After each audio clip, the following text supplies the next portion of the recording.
Oh my fucking god.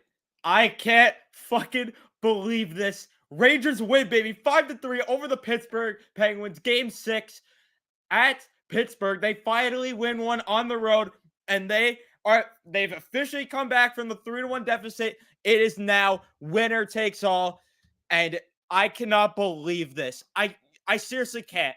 I seriously can't. With how sloppy they played the other two games on the road, you thought no way. They go and win game 5, not in convincing fashion, but they show dominance, and then you're like, okay, let's see them do this on the road. Let's go. It got a bit shaky at the start, but they hold on to win this game. I am on cloud freaking 9 right now. This is unreal.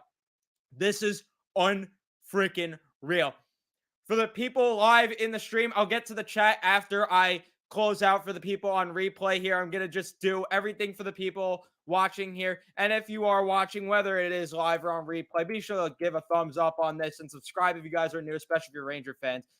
We cover every single Ranger game here on the channel. And definitely, if you're here live also, please do me a favor and watch this back when I upload it separately as a video. But wow, I cannot believe this. I can't believe it. If you told me that the Rangers were going to come back in this series, oh, I had doubt. I had doubt. I really did. But you know what? I talked to my friend before the series. I said, you know what? Something that they might be able to use is a 3-1 comeback in the playoffs. And what did they do? They come back, but they have to now win game 7. This thing ain't over yet. We still got work to do. Pre-game notes here. Tyler Mott came back in. Patrick Nemeth, sit your ass in the press box, you fucking goofball. Thank God we don't have to see his stupid face. And we better not for game 7. Oh my God, it's just so much better when Patrick Nemeth is not on the ice. It's night and day the difference between when he's playing and when he's not. Tyler Mott, huge addition as we saw. First period, Gensel gets the first chance. He gets an early shot. That was a shot right to Igor's stomach. And you already know the Igor chance, the Igor taunts from the Penguins crowd going. They were going all night until the end of this thing. And the Rangers struggled offensively. They couldn't do anything. They end up taking a interference penalty, and that was Rooney. So, yeah, that wasn't good. But before that, you had Pittsburgh, who had control for a long shift because Vetrano elects to hold it at the blue line instead of dumping it into the zone. Come on, man. You can't do that. You got to move pucks forward. This is the playoffs. Get pucks below the goal line. The Rangers kill off the penalty, so they looked actually really good. But unfortunately, the Penguins answer first. They score first, and it's Jeff Carter from Kapanen and Peterson, and that makes it a 1-0 game. There was just a loose puck there that nobody saw except Jeff Carter. He taps it home. Rangers go down 1-0, and right after that, Brian Russ scores as he's left wide open, and that goal is assisted by Gensel, and the Rangers go down 2-0. The Igor taunts raining down. Igor sucks chance. Vetrano, then he hit a crossbar after, but the Rangers couldn't convert. The offense did not show up. They had some shots, but not competitive ones. Shots were 13-12 in favor of Pittsburgh. And it felt eerie similar to game 5, didn't it? Didn't that feel very similar? Well, if that didn't feel similar enough, wait until the second period comes around as the Rangers, they get on the board pretty early as Rodriguez takes an interference penalty. And then Mika Zibanejad wins a faceoff, and he showed up. He wins a draw, gives it over to Ryan Strome. Strome dishes it to him. Mika with a rocket of a shot, and that makes it 2-1. And then the Rangers, they score right again. Mika Zibanejad with another goal. He shoots it from the point. I don't know how this one went in, but Fox and Lindgren with the assist. Rangers tie this one at 2, and all the momentum went in their favor. They're getting chance after chance, and you have the second line getting a nice forecheck going. You have them going. The Rangers, though, unfortunately, then take a penalty. They take 2, actually. It ends up leading to a 5-on-3. and the Rangers end up killing the 5-on-3. Thankfully, it was the most stressful 5-on-3 I've ever watched in my life. Well, I shouldn't say ever, because I'm sure there was more, but one of the most stressful 5-on-3s ever. But the Rangers come through and kill it. And then Vetrano, he gets high stick. That leads to a 4-minute power play for the Rangers. And there was blood. So, like I said, 4 minutes. And who is going to score?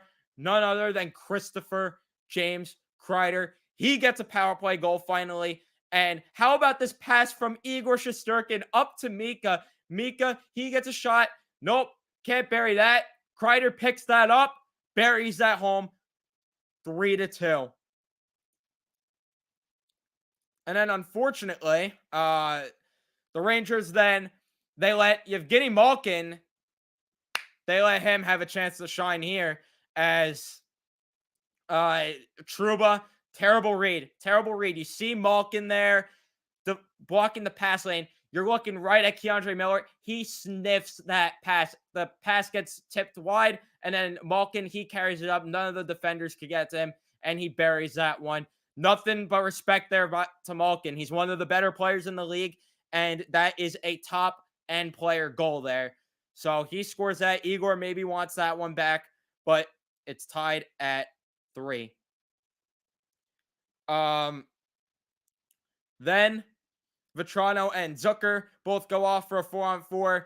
Vetrano got called for an embellishment, which I thought was a bit of a weird call, but sure. But either way, period ends. Unlucky break there for the Rangers within the period. 18-13, those shots for the Rangers in that period. Huge period there. Third period comes around. Strome gets a chance in front, and he gets denied. And the Rangers had a lot of pressure, and then the Penguins said Uno reverse card as they get all the chances, but the Rangers keep them off the board. They started playing tighter defensively in their own zone, starting to block shots, block passing lanes. And it takes until the very end for Chris Kreider to score a goal, as I don't even know what happened here. I don't know what happened. It goes off of Louis Domingue's glove, goes over, and it just ends up landing behind him. But one of the most fluky goals I'll ever take. But you know what? The Rangers were due for a bounce in this series. The Penguins have got most of the bounces, so I am not going to complain, especially in a game like that. Rangers go up 4-3. Andrew Kopp gets the dagger. He seals it with the empty netter, and he gets those Penguin fans sended to the parking lot. And the Rangers win this one 5-3. Shots in the third period split at 8 apiece. Shots in the entire game, 38-34 in favor of the Rangers. Face-off percentage, 58-42 in favor of Pittsburgh. Hits, 26-21 in favor of Pittsburgh. Block shots, 16-12 in favor of Pittsburgh. And giveaways, 3 for the Rangers, 9 for the Penguins. In terms of how each line did, the Rangers finally went back to a normal 12-6, so that was nice to see. Nice to see Lindgren be able to play the full game. He kind of had times where you got worried because he did look very shaken up, but he did end up playing this whole game, thankfully. The first line, I thought they played pretty bad hockey, honestly, for most of this game. They got most of the goals in this game, which you would think, okay, how could they have played bad? But believe me, they did not have the greatest game. That Malkin, Gensel, Russ line just matched up way too well against them. And yeah, they didn't play too well, in my opinion, but they do get a couple points. I thought Mika picked it up, though, a lot. I don't know what he injected during the first intermission, but he went absolutely insane. Completely forgot to mention, he almost scored shorthanded as well, coming out of the penalty box on a breakaway there, but he ended up hitting a post there. But that was great to see Mika step up. The second line, Panarin, Strome, and Kopp. Panarin needs to wake up a bit. He had a chance late in this game where he could have made a 4-3 game towards the end, but he couldn't connect on that shot. Panarin's shooting has not looked the same this series, so I'm a bit concerned there, but hopefully he can step it up for Game 7. And I thought Strome actually had a pretty decent game. He missed a couple golden opportunities, but at least he got some. Kopp, he's been pretty good, so I'm not going to complain, especially on the penalty kill. You're seeing his value there. The third line, how could you not love Lafreniere, Hedl, and Kakko? They have looked absolutely insane this entire postseason, and I'm loving what I'm seeing from that line. The fourth line, nice to have Mott back. Mott, Rooney, Reeves. Rooney, rather, I thought took a couple of dumb penalties, really dumb penalties, especially the second one he took. I didn't like that penalty that he took at all. But overall, I thought Reeves played a better game. Not really the best, but I thought he played a better game. And then Mott, you saw why he was missed. Him on the penalty kill, just unreal. Unreal as penalty kill work, as well as the work by 5-on-5 too, as he helped contribute to that goal that gave the Rangers a 4-3 lead. For the defense, Fox and Lindgren. Lindgren, what a freaking warrior this guy is, playing hurt. And you could tell the injury is worse than we actually initially thought, but he's playing through it and he is playing still at such a great level. Fox, 4 apples on the day. He looked a lot better. For the Miller and Trouba pair, I didn't like what Trouba did on that Malkin goal. He had a lot of ice to carry it up and dump it down the boards. I thought that was a bit of a mistake, but still, overall, Miller, he had a really good game in my opinion. And then Schneider and Braun, they had a pretty decent game, despite Braun and Schneider only getting about 10 minutes of ice time, which was weird. And then Igor, he made some big saves in this one. He shut those Pens fans up. And I know that there's going to be the narrative that Crosby wasn't in the lineup and everything and all that, but what do you want me to sit here with a straight face over a win? Please with that.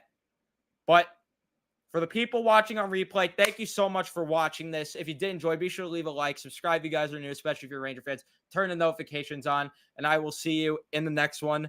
Let's go Rangers, baby. Game 7 at the Garden.